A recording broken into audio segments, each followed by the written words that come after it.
तो कहानी की शुरुआत होती है और हम एक लड़के शाओ को देखते हैं जो एक घर में इन्वेस्टिगेशन के लिए आया था क्योंकि कुछ टाइम से वहाँ लोगों को कुछ अजीब आवाजें सुनाई दे रही है। तो शाओ को लग रहा था ये जरूर किसी डीमन का काम है, पर वहाँ से सिर्फ एक बिल्ली मिलती है। शाओ बाहर आ जाता है और एक आदमी जो शाओ के साथ हर जगह जा रहा था वो उसे बताने लगता है कि डीमन जैसा कुछ नहीं होता, इसलिए उसे अपनी ये तलाश बंद कर देनी चाहिए। पर शाओ उससे कहता है उसने खुद डीमन देखा है। तभी एक लड़का वहां आता है और शाओ को बताता है कि शी उसे बुला रहा है क्योंकि एक बच्चा और गायब हो गया है। वो लड़का बताता है लोगों के हिसाब से इसके पीछे जरूर कोई डीमन है। ये सुनकर शाओ खुश हो जाता है और भागते हुए शी के पास जाने लगता है। यहाँ शी बताता है अब तक 5 बच्चे गायब हो चुके हैं और वो नहीं चाहता है कि उसके ऊपर के लोगों को इस बारे में पता चले, इसलिए वो अपने लोगों को जल्दी से प्रॉब्लम सॉल्व करने की कहता है और शाओ को इस बारे में ना बताने की कहता है क्योंकि शाओ हमेशा हर चीज में डीमन का नाम लगाता है। तभी वहाँ शाओ आ जाता है और कहने लगता है ये डीमन का काम है। ये सुनकर सभी उस पर हंसने लगते हैं और शी उस पर चिल्लाता है। शाओ शी को बताता है कि एक बच्चे ने खुद डीमन को देखा है, इसलिए शाओ इस मामले को इन्वेस्टिगेट करने के लिए 2 लोगों को मांगता है, पर शी मना कर देता है और बताता है कुछ दिनों में काफी बड़ा रिचुअल होने वाला है, इसलिए शाओ कुछ गलत ना करे क्योंकि शी नहीं चाहता कि किसी भी तरह से टाउन का माहौल बिगड़े और हाई पोजीशन के लोगों को गुस्सा आए। अब शाओ लोगों के बीच बात करने लगता है कि क्या उन्होंने कुछ अजीब देखा है। एक लेडी से शाओ को पता चलता है एक अजीब आदमी हर जगह घूम रहा था और जब से बच्चे गायब होने शुरू हुए हैं तभी वो आदमी जिसके बारे में वो लेडी बात कर रही थी अचानक से उनके सामने आ जाता है और उसका नाम क्वीन है। शाओ क्वीन का पीछा करने लगता है और वो उसके पीछे एक गली में पहुंच जाता है। तभी शाओ काफी तेज चीखने की आवाज सुनता है और थोड़ा आगे जाने पर उसे एक बच्चे के पैरों के निशान मिलते हैं। अब शाओ एक लिंकन टेम्पल में आ जाता है और एक लड़की स्टैचू के पीछे छुपकर अपने आप को लिंकन बता रही थी, पर शाओ समझ जाता है और कहने लगता है कि लिंकन को सभी किडनैपिंग का आरोपी समझ रहे हैं और जल्द ही लोग उसे मारने आने वाले हैं। इससे वो लड़की डर जाती है और शाओ स्टैचू के पीछे जाकर उस लड़की को पकड़ लेता है और उससे पूछता है कि वो कौन है। वो लड़की बताती है कि उसका नाम लीन है और वो लिंकन है। शाओ को यकीन नहीं होता तो वो लड़की अपने मैजिक से एक सीक्रेट डोर खोल देती है और शाओ काफी हैरान हो जाता है क्योंकि उसे पता भी नहीं था कि ऐसा कोई रास्ता भी यहाँ है। शाओ लीन के साथ नीचे आ जाता है और उसे एक काफी बड़ा टर्टल डीमन नीचे मिलता है, जिसे देखकर शाओ खुश हो जाता है क्योंकि अब उसे देखकर सभी उस पर यकीन करेंगे कि डीमन सच में होते हैं। लेकिन तभी वो टर्टल नींद से उठ जाता है और शाओ को खाने वाला था, पर लीन उसे बचा लेती है। अब वो टर्टल लीन पर अटैक करने लगता है, पर लीन उसका अटैक ब्लॉक कर देती है। वो टर्टल लगातार अटैक कर रहा था। तभी उस पूरी जगह पर तितलियां आ जाती है। उन्हें देखकर शाओ को अपने बचपन का कुछ याद आता है, लेकिन तभी वहाँ कोई ना जाता है और शाओ से उस तितलियों को ना छूने की कहता है क्योंकि वो सोल फ्लावर है और अगर शाओ उन्हें छूता है तो वो मर भी सकता है। तभी क्वीन अपने मैजिक से सारी तितलियों को खत्म कर देता है। टर्टल वापस अटैक करने लगता है। क्वीन भी उस पर अटैक करता है, लेकिन क्वीन के अटैक से टर्टल को कुछ नहीं हो रहा था। फाइट करते हुए शाओ को टर्टल का वीक पॉइंट मिल जाता है और वो क्वीन को भी बता देता है कि उस टर्टल की गर्दन के नीचे अटैक करना चाहिए। क्वीन तुरंत ही टर्टल की गर्दन के नीचे अटैक करता है, जिससे टर्टल काफी घायल हो गया था और क्वीन के अगले अटैक से टर्टल खत्म हो जाता है। वो पूरी जगह डिस्ट्रॉय हो जाती है और शाओ एक बच्चे के साथ ऊपर आ जाता है, पर उसे समझ नहीं आ रहा था कि अभी क्या हुआ। शाओ जल्दी से शी को उस टेम्पल में लेकर आता है, पर वो सीक्रेट डोर वहाँ नहीं था, जिसकी वजह से शी को लगता है शाओ ऐसे ही झूठ बोल रहा है। लोग लिंकिंग गॉड का स्टैचू गिरा देते हैं क्योंकि उन्होंने अपना मैजिक नहीं दिखाया और एक दूसरे गॉड को मानने लगते हैं। ये देखकर लीन काफ़ी निराश होती है और एक मछली में बदलकर रिवर में चली जाती है, पर एक अजीब लेडी उसे पकड़ लेती है और उसे अपने साथ ले जाती है। वहीं शाओ शी के पास से अपनी जॉब छोड़ देता है और क्विन को फॉलो करने का डिसाइड करता है। अब काफ़ी देर तक शाओ क्विन के साथ चलता है, पर वो दोनों सिर्फ एक जगह पर ही घूम रहे थे, तो वो उससे पूछ ही लेता है कि वो ऐसा क्यों कर रहा है। तभी क्विन अपना स्टाफ ज़मीन पर मारता है और शाओ को भी हर जगह डीमन दिखने लगते हैं और वो शाओ को बताता है कि डीमन हर जगह है और वो अपनी शेप बदल सकते हैं। तभी शाओ को पता चलता है कि क्विन भी एक डीमन है। शाओ क्विन के साथ काफ़ी जल्दी इम्प्रूव कर रहा था, पर क्विन सिर्फ ये देखना चाहता था कि शाओ कैसे डीमंस के वीक पॉइंट देख पाता है। शाओ बताता है कि वो हर बार ऐसा नहीं कर पाता।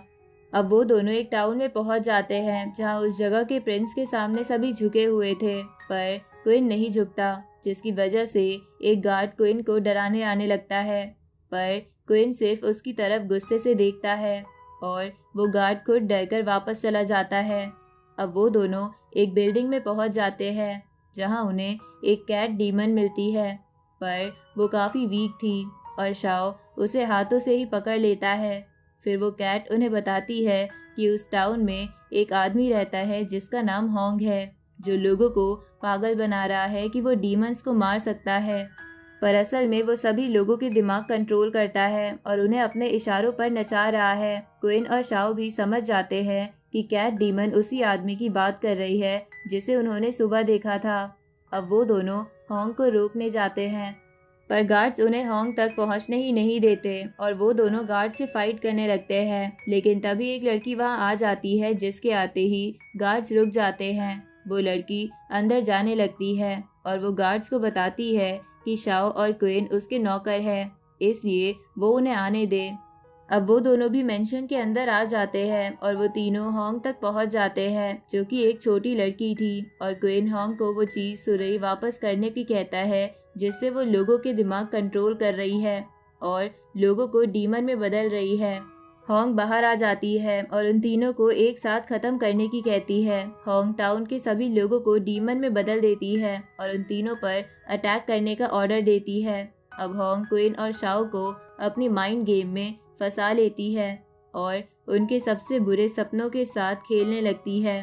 शाओ के सामने वो रूम था जहां उसके पेरेंट्स की डेथ हुई। शाओ हमेशा से पता लगाना चाहता था कि उस दिन वहां क्या हुआ था, पर आज जब वो रूम उसके सामने है, वो अंदर जाने की हिम्मत नहीं जुटा पा रहा है। होंग भी उसे अंदर जाने की कहने लगती है। तभी शाओ को क्विन के वर्ड्स याद आते हैं कि कभी कभी उन्हें वो भी करना पड़ता है जो वो नहीं करना चाहते। तभी शाओ रूम का डोर खोल देता है और होंग पर अटैक करता है। होंग बचने के लिए एक शील्ड बनाती है, पर शाओ का अटैक काफ़ी स्ट्रॉन्ग था, वो उसकी शील्ड भी तोड़ देता है। होंग घायल हो जाती है और अपने आप को हारता देख होंग वहाँ से भागने की कोशिश करती है, लेकिन तभी क्विन वहाँ आ जाता है और कहता है कि उसके जैसे इंसान को मर जाना चाहिए और उसे मार देता है। तभी उनके सामने सुरुई गिर जाती है। क्विन उसे उठाने जाता है, लेकिन तभी वहाँ ली आ जाती है और कहती है वो चीज़ उसे चाहिए, पर क्विन ली को अर्थ मैजिक से रोक देता है और खुद सुरुई लेता। इससे पहले वहाँ एक ब्लैक क्रिएचर आ जाता है जो सुरुई को ले जाता है। शाओ उसका पीछा करने की कोशिश करता है, पर वो क्रिएचर शाओ के मुंह पर एक गोल्ड कॉइन मार देता है, जिससे शाओ नीचे गिर जाता है। जिसके बाद शाओ और क्विन एक रेस्टोरेंट में बैठे थे और शाओ के हाथ में गोल्ड कॉइन देखकर एक आदमी उससे पूछता है कि क्या वो गोल्ड कॉइन 9 सर वाले मॉन्स्टर से छूट गया है। ये सुनकर क्विन उस आदमी से पूछने लगता है कि ये 9 सर वाला मॉन्स्टर क्या है। वो आदमी बताता है कि किसी ने आज तक उस मॉन्स्टर को देखा तो नहीं है, पर लोग कहते हैं उस मॉन्स्टर के 9 सर है, पर वो किसी को नुकसान नहीं पहुंचाता और सिर्फ चमकदार चीज़ें ही चुराता है। अब शाओ और क्विन समझ जाते हैं उनका सुरुई ज़रूर उसी ने चुराया होगा, तो वो दोनों एक शीशे को सूरज की तरफ बांध कर रख देते हैं, जिससे जैसे ही सूरज चमकेगा वो शीशा भी चमकेगा और वो मॉन्स्टर ज़रूर उसे चुराने आएगा। कुछ देर बाद उनका प्लान कामयाब होता है और वो चोर शीशे को लेने आ जाता है। उसके आते ही वो क्विन के ट्रैप में फंसने वाला था, पर वो बचकर भागने लगता है। लेकिन तभी क्विन शाओ को उसके ऊपर फेंक देता है और शाओ उसे पकड़ लेता है। अब वो दोनों उस चोर से उनका सुरुई वापस करने को कहते हैं, पर वो उन्हें बताता है वो अब उसके पास नहीं है, पर वो चीज जहाँ है वहां तक वो उन्हें ले जा सकता है। अब वो उन्हें उस जगह पर ले आता है। वहाँ पहले से बहुत सारा सोना था जो उसने लोगों से चुराया था। क्विन उसे सुरुई उन्हें देने की कहता है, पर वो चोर वहाँ से फिर भागने लगता है और कहता है उसने उन्हें सिर्फ यहाँ तक लाने का वादा किया था। क्विन उसे पकड़ने की कोशिश करता है, पर वो भाग जाता है और जाते हुए शाओ की बुक भी ले जाता है। अब शाओ और क्विन दोनों सुरुई को इतने सारे सोने में ढूंढने लगते हैं और वो चोर दूर से शाओ की बुक पढ़ते हुए उन्हें देख रहा था। उस डीमन को शाओ की बुक पढ़कर पता चलता है कि शाओ एक काफी अच्छा इंसान है, इसलिए उसका मन करने लगता है कि वो शाओ का दोस्त बन जाए। लेकिन वो डीमन काफी बुरा दिखता है, जिसकी वजह से आज तक कोई उसका दोस्त नहीं बना। शाओ को एक काफी अजीब चीज मिलती है तो वो उसे अपनी बुक में लिखने की सोचता है, पर उसके पास उसकी बुक नहीं थी, जिससे परेशान होकर वो काफी तेज चिल्लाता है। उस चोर डीमन के मुंह से आवाज निकल जाती है, जिससे वो दोनों फिर से उसे पकड़ने की कोशिश करने लगते हैं। वो डीमन समझ जाता है कि अब वो भाग नहीं पाएगा, तो वो अपनी 9 सर वाली डीमन फॉर्म में आ जाता है और उन पर अटैक करने लगता है। क्विन को काफी गुस्सा आ रहा था, जिससे उसके अंदर का फायर डीमन बाहर आने लगता है, पर शाओ उसे शांत करता है और वो दोनों क्विन के अर्थ मैजिक की मदद से उस डीमन को पकड़ लेते हैं। अब शाओ उस डीमन के पास आता है और उसे बताता है कि उसकी डीमन फॉर्म काफी कूल है। ये सुनकर वो हैरान हो जाता है, क्योंकि पहली बार किसी ने उससे ऐसा कहा था। अब वो खुशी खुशी उन्हें उनका सुरुई लौटा देता है और उन्हें उनकी अगली सिटी तक भी छोड़ता है। अब सबसे पहले वो दोनों सिटी के टेम्पल में जाते हैं और शाओ विश करता है कि सभी लोग खुश रहे, और वो क्विन से भी पूछता है कि क्या वो कुछ विश मांगना चाहता है, पर क्विन उसे जल्दी चलने की कहता है। तभी वो देखते हैं कि पूरी सिटी में कहीं से सोल फ्लावर आ रहे हैं। उन दोनों को पता था कि वो कितने ज्यादा खतरनाक है, इसलिए वो सभी को बचाने जाने लगते हैं। शाओ की फैमिली भी उन्हीं फ्लावर्स की वजह से मरी थी, इसलिए वो नहीं चाहता था कि ऐसा कुछ फिर से हो। लेकिन उन दोनों के पहुंचने से पहले ही लोग मर जाते हैं। ये देखकर शाओ काफी निराश हो जाता है और क्विन उसे आगे बढ़ने की सलाह देता है, क्योंकि वो कभी पता नहीं लगा सकते कि ये फ्लावर कहाँ से आ रहे हैं। तभी हम ली को देखते हैं, जिसके घर में एक लड़का पहले से सो रहा था, तो वो उसे भगाती है, पर वो लड़का काफी तेज था और ली की आंखों में धूल झोंक कर चला जाता है। तभी ली के पास एक सोल फ्लावर आता है और वो उसे खत्म कर देती है, और हमें पता चलता है ली ने ही लीन को अपने पास रखा था और लीन उसके साथ काफी खुश थी। तभी ली बाहर देखती है वो 2 डीमन है जिनकी वजह से पूरी सिटी में फ्लावर फैल रहे हैं। तभी हम उन दोनों डीमन को देखते हैं जो काफी खुश थे, क्योंकि फ्लावर लगातार फैलते जा रहे थे, और उनकी बातों से पता चलता है कि ये सब उनके फादर का काम है। फिर वो आगे चली जाती है और हम देखते हैं शाओ भी उनकी बातें सुन रहा था, पर कुछ करता नहीं, क्योंकि वो समझ जाता है कि उनके ऊपर भी कोई है जो उन दोनों से ये काम करा रहा है, और अगर शाओ उसे खत्म कर देता है तो वो एक साथ सब कुछ रोक सकता है। तभी शाओ के पास ली आ जाती है और उससे कहती है कि वो उन डीमन को अकेले नहीं हरा पाएगा, क्योंकि अब क्विन भी आगे बढ़ चुका है। तो ली उसकी मदद करने की कहती है। शाओ उससे पूछता है फिर वो बदले में क्या लेगी।